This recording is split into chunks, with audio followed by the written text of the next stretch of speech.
All right, chemistry for May 6th. We've only got like 2 real weeks of school left, and then we have a sort of quote-unquote finals week where we just do whatever evaluations we're going to do and make sure you turn all your homework in, that sort of thing. So not a whole lot left to go. Today we're going to talk about electrolytes. You've heard about them probably in Gatorade or that sort of thing, and we're going to talk about what they are and how they work, and the difference between strong and weak electrolytes. Make sure that if you have any missing homework, you do it, screenshot it, and email it to me, because you are graded on this work. Your grade will go up or down based on how you do the work. If during this whole quarantine time you've done all the work, your grade should be up from where it was before spring break. If you haven't done any work, you're probably failing, right? And if you fail chemistry, you fail chemistry. There's no, secret, oh, if you fail during quarantine, it's not a real F. I mean, it's a real F. So do your homework. If it's late, screenshot it and send it to me. You'll get full credit, but you got to do it like in the next 2 weeks. Like, it's got to be done, because May 23rd, whatever day it is, when school's over, that's it.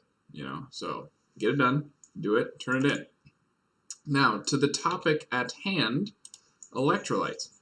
All right, electrolytes are substances that yield ions and conduct electric current in solution. So, an ion is an atom with a charge, right? So if you have chlorine, it has 7 valence electrons. Oh, it's neutral, it's not an ion. But if you give it an extra valence electron, it now has 8. That means it has a charge of 1 minus, right? It's charged. It has extra electrons or not enough electrons, all right? Usually, ions come in pairs, right? Chlorine ion doesn't just exist alone. It comes with sodium chloride. Sodium gets a 1 plus, chlorine gets a 1 minus, that sort of thing. We talked about this way back in first semester, and you probably haven't heard much about it since, but ions. Right. The strength with which substances conduct an electrical current is related to their ability to form ions in solution. So,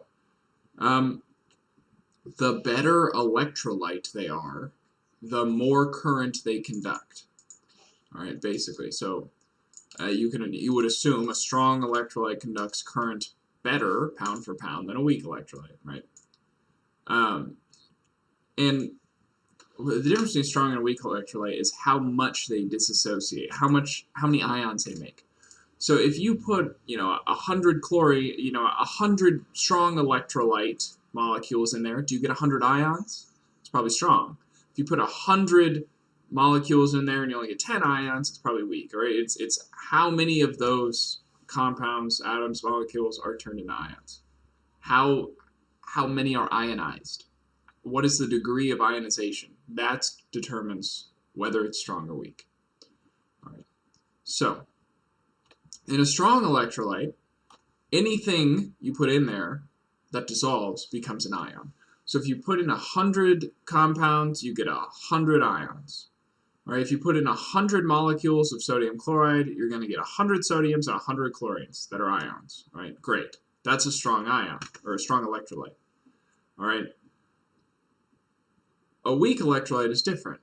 All right, if you throw in sugar, all right, it's gonna dissolve, but it's not gonna make any ions. It's just gonna stay the sugar molecule, C6H12O6 or whatever.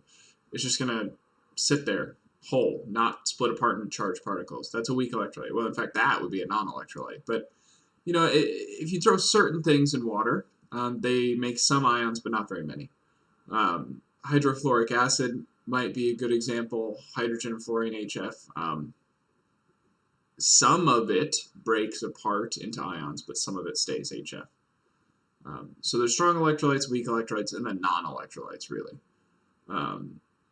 So if it all turns into ions, it's strong. If some turns into ions, it's weak. If none turn into ions, it's non, which is exactly how it sounds and exactly what you would expect.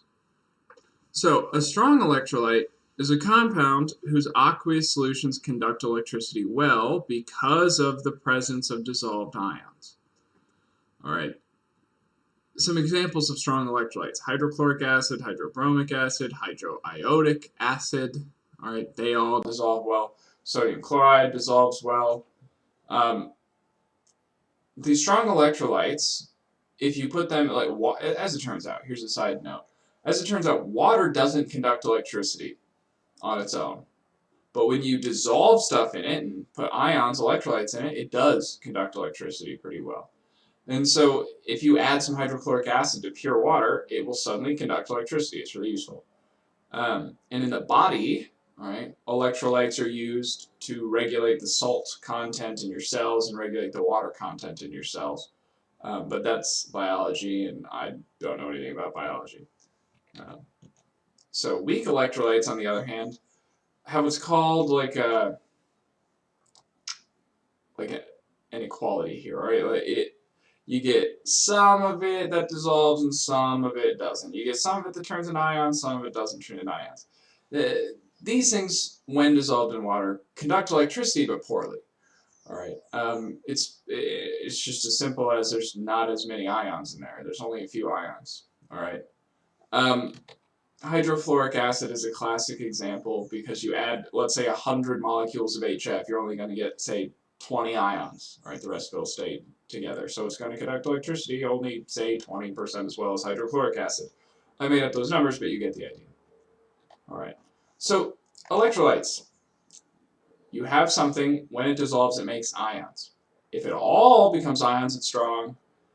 If some of it becomes ions, it's weak. If none of it becomes ions, it's none. All right, that's it. You'll find your homework on Campus. It's a discussion homework. So head over to OnCampus. It's worth a couple points. Do the discussion, answer the questions, and that's it for Wednesday. I'll see you Friday.